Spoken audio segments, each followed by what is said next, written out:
잘 지내고 계십니까?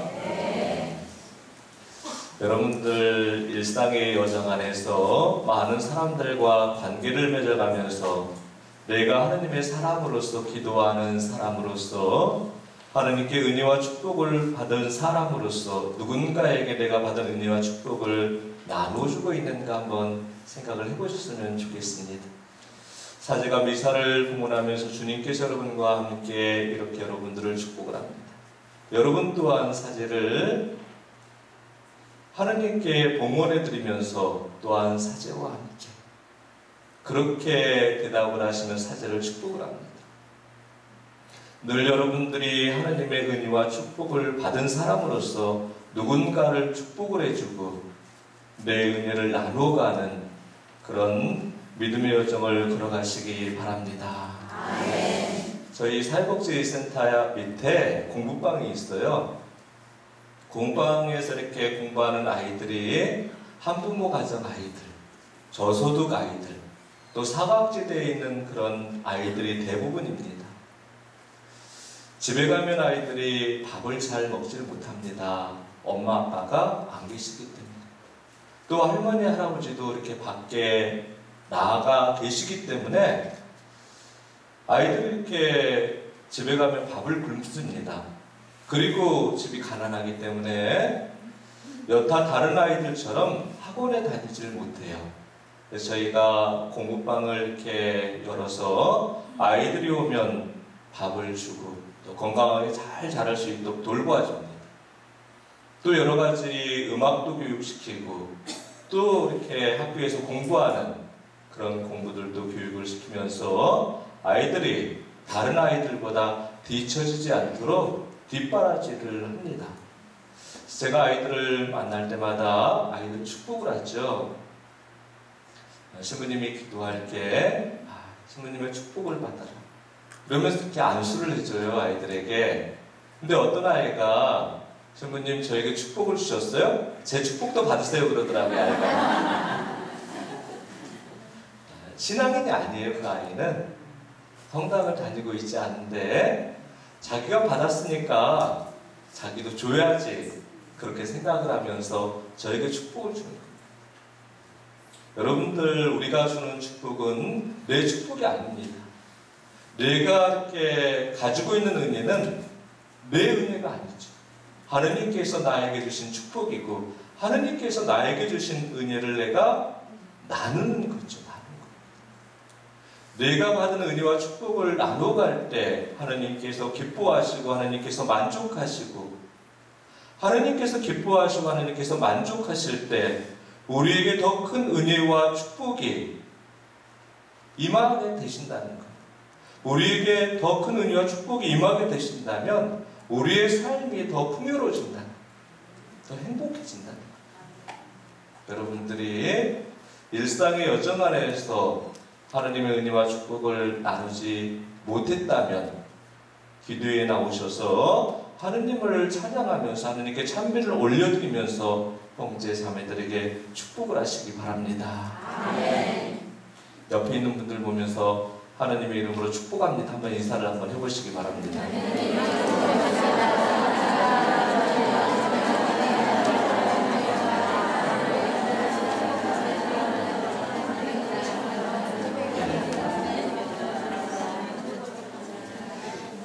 내가 누군가를 축복하면 축복을 받은 사람도 행복할 수가 있고 축복을 주는 사람도 행복할 수가 있습니다. 축복을 받은 사람은 내가 가지고 있는 행복을 나누고 하는 거죠. 내가 나눔으로써 나는 하느님께 더 큰 축복을 받을 수가 있는 거예요. 그저께 어떤 형제와 만나는 시간을 가졌는데 그 형제가 요 근래에 있었던 일에 대해서 저에게 나눔을 주셨어요. 일을 하다가 배가 고파서 식당에 들어갔다고 합니다. 여러분들 이렇게 식당에서 밥 먹을 때 가끔 도움을 청하시는 분들이 들어올 때가 있지 않습니까? 저도 이렇게 그럴 때가 있는데 특히 이제 저녁에 자주 이렇게 술자리를 할 수는 없지만 일 때문에 외부 사람들과 만나서 술자리를 가질 때가 있습니다. 사제 이렇게 복을 입고 있잖아요, 로만 칼라를. 근데 이제 그 식당에 어떤 분이 오셔가지고 껌 하나 팔아주십시오. 아니면 또 이렇게 꽈배기 하나 팔아주십시오. 그러신 분들이 계세요.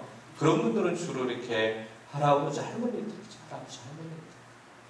또 이렇게 몸이 불편한 모습으로 그렇게 뭔가 물건을 가지고 오시는 분도 계세요. 저분들이 나이 보지 않았으면 좋겠다. 없잖아 그런 생각을 한 적도 있어요. 근데 만약에 저분이 예수님이라면 너희가 거부할 수가 있는가, 거절할 수가 있는가. 같이 함께 하시던 분들이 간혹 그런 이야기를 하신다. 신부님, 저분들이 우리보다 돈이 더 많습니다. 그러시더라고요.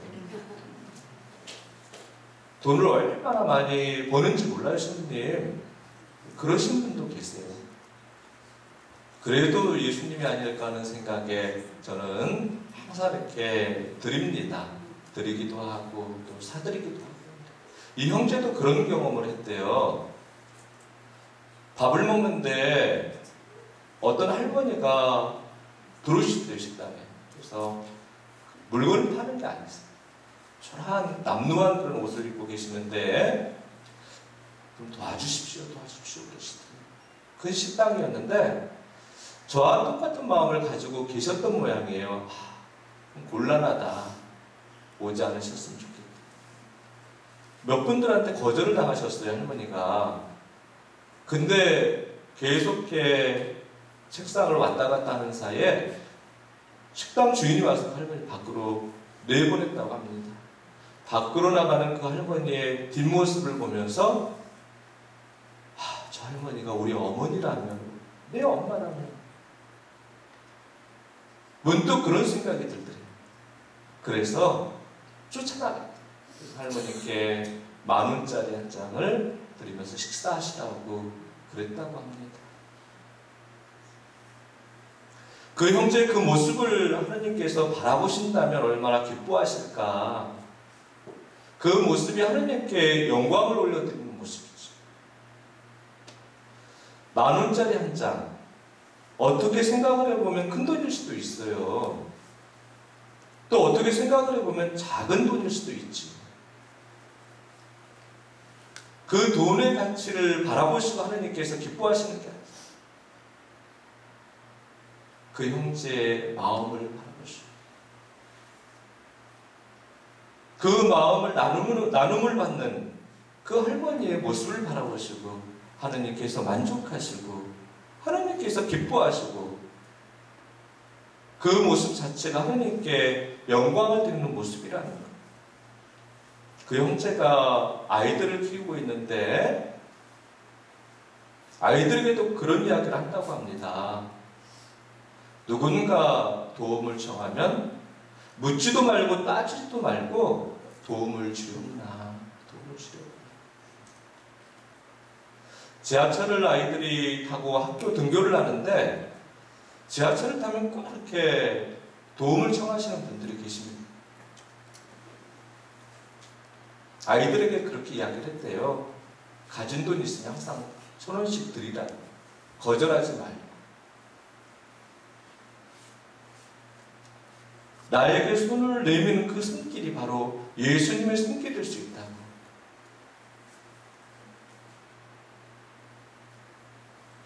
나눔을 하고 오면 아빠가 돈을 줄게 그렇게 이야기를 했대요. 아이들이 하루에 몇 번씩 아빠한테 손을 내밀는데 아빠 오늘 이렇게 5,000원 썼어요. 3,000원 썼어요. 4,000원 썼어요. 아이들이 하나님의 은혜와 하나님의 축복을 받게끔 그 형제가 아이들에게 그 축복의 길을, 은혜의 길을 알려주는 거죠. 알려주는 거. 여러분들이 누군가 여러분들에게 도움을 청하면 거절하지 않는 사람들이 되었으면 좋겠어요. 물질적인 것을 말씀드리는 게 아니에요. 물질적인. 누군가는 나에게 사랑을, 나에게 위로를, 내가 가지고 있는 기쁨을, 내가 가지고 있는 행복을 받기를 원하고 있을 수도 있지. 사랑을 원하면 사랑을 주십시오. 내가 가지고 있는 그런 자비를 원하면 자비를 주십시오. 물질적인 그런 도움을 청하면 도움을 주셔야 돼요. 하느님께서 우리에게 맡겨주신 사명이고 소명이죠. 하느님께 우리가 기도하면 하느님 저에게 사랑을 주십시오. 저에게 자비를 주십시오. 하나님 저에게 위로를 주십시오. 제가 위로하는 삶을 살기를 원합니다. 축복과 은혜를 나누는 삶을 살기를 원합니다. 누군가의 불편한 모습을 용서하는 삶을 살기를 원합니다. 늘 기쁨과 행복을 나누는 삶을 살기를 원합니다. 그렇게 기도한다면 하나님께서 우리에게 기쁨을 주시고 행복을 주시고 위로를 주시고 사랑을 주시고 그러지 않으십니다. 그 기회를 주시는 기회를 사랑할 기회를 주시는 거예요. 사랑할 사람을 나에게 보내시는 거죠. 근데 우리는 그 기회를 놓쳐버릴 때가 얼마나 많아요. 사랑할 만한 사람은 누구나 사랑할 수가 있어요. 같이 함께해서 기쁨을 나눌 사람은 누구나 기쁨을 나누죠. 하느님께서 우리에게 보내주신 사람은 고통받고 있는 예수님이죠. 늘 이렇게 믿음의 여정 안에서 상처받고 넘어지고 좌절하고 절망하는 사람입니다. 하느님이 죄인의 모습으로 우리에게 오신다니까. 그 모습이 우리 가족 중에 가족일 수도 있고 우리 공동체 형제 자매가 될 수도 있죠. 우리가 얼마나 그들을 많이 밀어냅니까? 그들의 손을 뿌리칩니까? 얼마나 그들의 손을 잡아주고 그들을 품어주고 그들에게 하느님의 위로를 전해주고 하느님의 사랑을 전해주고 하느님의 자비를 전해줄 때 예수님께서 우리에게 열어주시는 구원과 생명의 길로 그들을 우리가 인도할 수가 있는 거죠. 우리는 축복의 통로이고 자비의 통로이고 은혜의 통로지 않습니까? 여러분들이 그런 은혜로운 사람들, 축복의 사람들이 되기를 바랍니다. 아멘. 그 모습이 바로 내가 예수님을 닮아가는 모습이죠. 그 모습이 하느님께 영광을 드리는 모습이라는 것. 다른 데 없어요. 다른 데 없어요. 예수님께서 우리에게 맡겨주신 사명이고 소명이라는 겁니다. 하나님께서는 당신의 전부를 주셨어요. 우리에게 당신을 포기하시고 우리가 하나님께 온전하게 우리 자신을 봉헌하는 모습이 바로 하나님께서 기뻐하시는 모습이고 하나님께서 만족하시는 모습, 하나님께 영광을 드리는 모습입니다. 신부님, 제 안에 여러 가지 많은 어둠과 미움과 상처가 사라지지 않습니다. 제 안에 사랑과 자비가 없습니다. 이렇게 말씀하시는 분도 계세요. 고백선언을 제가 드릴 때 늘 이렇게 미움과 상처와 분노와 형제 자매들의 가족들의 그 불편함이 내 안에 담겨져 있어요. 내 안에 담겨질 때 그런 것들이 다 사라져야 되는데 사라지지가 않는 거예요. 어떤 분들 보면 상처받으면 투덜투덜 되시잖아요. 그죠? 굉장히 투덜투덜 되셔요. 근데 그 투덜투덜 되는 모습을 보면 아, 저분이 받은 상처를 털어내려고 몸부림을 치는구나. 그런 생각을 하게 돼요. 그런 생각을 합니다. 미움과 상처와 분노와 아픔과 여러 가지 불편함이 내 안에 담겨질 때 그냥 주저앉고 그냥 넘어지시는 분도 계세요. 어떤 오염물질이 어느 곳에 들어갈 때 오염물질이 들어가면 그 자체로 오염이 되는 곳이 있고 그 오염이 정화가 되는 곳이 있어. 정화가 되는 곳이. 정화가 되는 곳이 있어. 오염물질이 강물에 들어가면 그 오염된 물질이 그 강물에 깨끗한 물로 씻겨주는 그런 곳이 있어. 근데 그냥 그 강물 전체가 오염이 되는 곳이 있죠. 왜 그러니까? 정화의 능력을 가지고 있는 곳은 아무리 오염물질이 들어와도 다 깨끗하게 정화를 시켜갑니다. 정화의 능력이 없는 곳은 조그마한 그런 오염물질이 들어오면 그 자체로 오염이 되는 거예요. 우리 자신도 마찬가지. 우리 자신도 내 안에 하나님의 사랑과 자비가 늘 이렇게 함께 하신다면, 그 사랑과 자비를 내가 영접해 드린다면 아무리 미움과 상처와 불편함이 내 안에 들어와도 치유가 되고 회복이 된다는 거예요. 그 사랑과 자비를 내가 생각하고 있는 게 아니에요. 하나님의 사랑과 자비와 늘 함께 내 삶의 여정을 동행해 나가는 거예요. 하나님의 사랑과 자비를 붙들고 살아가는 거예요. 생각으로서 하나님의 사랑과 자비를, 내 눈으로서 하나님의 사랑과 자비를, 내 언어로서 하나님의 사랑과 자비를, 내 몸짓으로 하나님의 사랑과 자비를 선포하면서 우리가 존재해 나가야 된다는 거예요. 존재해 나가야 된다는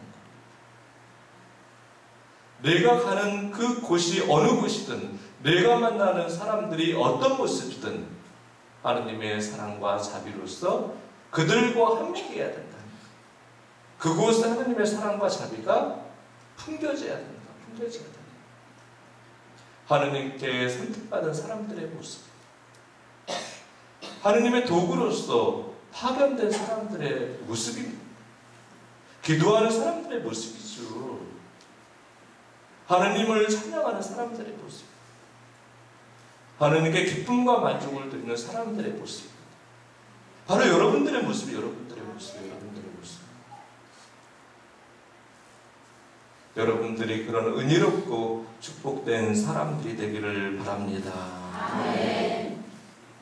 어떤 형제가 그렇게 이야기를 했습니다. 신부님, 제가 이전에 여러 가지 많은 어둠 속에서 살았습니다. 제가 어둠 속에 살았기 때문에 그 어둠이 우리 가족들을 힘들게 하고, 공동체에서 저와 함께하는 형제자매들이 참 많은 상처와 아픔을 겪었습니다. 그러시더라고요. 오랜 시간 동안 그렇게 많은 사람들에게 아픔과 상처를 주었는데 하느님의 사랑을 붙드는 순간 자신이 새롭게 변화가 됐대요. 변화가 됐다고 합니다. 하느님의 사랑을 붙드는 순간 치유가 되고 회복이 됐다는 것, 자신의 삶이 온전하게 변화가 됐다는 겁니다. 하나님의 사랑과 자비를 마음과 영으로 영접해드립니다. 어둠이 사라지는 거예요. 빛이 들어오면 어둠은 사라지게 돼 있다는 거예요. 그 빛으로서 가정에 가족들과 함께하고, 그 빛으로서 공동체 형제 자매들과 함께할 때 그동안 자신이 뿌렸던 그 어둠들이 다 사라지게 되는 거예요. 사라지게 되는 거예요. 하느님께 영광, 하느님께 찬양, 하느님께 감사, 그렇게 고백하면서 성가정을 이루어가고 공동체에서 다른 사람들의 모범이 되는 그런 모습으로 믿음 생활을 해나가고 있다. 그렇게 은혜롭게 이 형제가 고백을 합니다. 하나님이 나를 사랑하십니다. 하나님의 사랑은 늘 이렇게 나와 함께 하십니다. 그 사랑을 통해서 내가 내 삶을 열어가고 있다. 그 믿음이 내 안에 있어야 된다. 하느님의 사랑의 그 능력을 통해서 내 삶을 열어갈 수 있어야 된다. 하느님의 사랑이 나와 함께 하실 때 내 문제와 내 어려움과 내 상처와 내 아픔과 내 안에 어두운 모든 것들이 다 씻겨지고 치유가 되고 회복이 될 수 있다는 겁니다. 여러분들이 오늘 찬양하면서 하나님께 찬미를 드리면서 정말 이렇게 하나님의 사랑에 붙들려서 살아가는 은혜롭고 축복된 사람이 될 수 있도록 그렇게 은혜를 청하시기 바랍니다. 아멘. 그 누가 여러분들을 바라볼 때 저 사람은 하나님의 사랑에 붙들린 사람이다. 하나님의 사랑으로 살아가는 사람이다. 저 사람에게 하나님의 사랑의 능력이 있다. 저 형제를, 저 자매를 만나면 내가 치유받고 회복된다. 언제든지 저분에게 가면 위로를 받는다. 삶의 힘을 받는다. 그렇게 많은 사람들에게 보여주고 불림을 받는 여러분들이 되시기 바랍니다. 아멘. 모두 일어나시기 바랍니다.